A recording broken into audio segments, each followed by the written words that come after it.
ተስፋ ኣሎ ብጎንኺ ኣጆኻ በልዮ ተስፋ መሓዛኺ ሓቦ ሓግዝዮ እመን ናብ እሞ ንግር ዋዕልዮ ኣሕልምዮ ርእስ ኺኖ ትመከራ ሽዑ መመለሰ ተስፋ ዘይሕለላ ሓቦ ኣሎ እሞ ምሳይ ሓግዘኒ ወስታይ በለኒ በልዮ ንመከራ ስቓይ ሽዑ ግጠምዮ ጥራሕ ግጠምዮ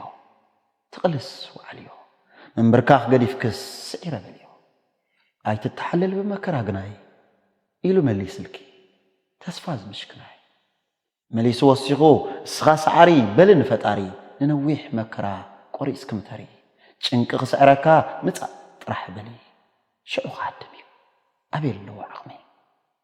ዘክርዮ እሞ ትርእስና ተመልሰ ቃንዛን ዕንቆታቱን ከይወርስ ፈንጢሰ ናብራን ሓርጎዝጎጾን ረጊጸ ነጊሰ በልዮ ውሽጥኺ ተስፋ ተኸሊሰ ተስፋ እንከሎ ተህሎ ዘይክእሎ ቅርብቲ ንኹሉ ንቅጠም ጥራሕ ትሎ ኢልክ ተዳሂኽስ መጺኒ ናብ ሕልመይ ሰቢርክዮ ጓሂ መሊእኽዮ ኮነይ ጭልም ትብል ጥዋፍ ወሲኻን በርባና ኢልክያ ንነፍሲ ኣለኹ እንደገና ሕሹኽታ ድምፂ ኽብዓውታ ቃሊሑ ተስፋ ሰሚዕክስ ፍጹም ተፈንጭዮ ተስፋ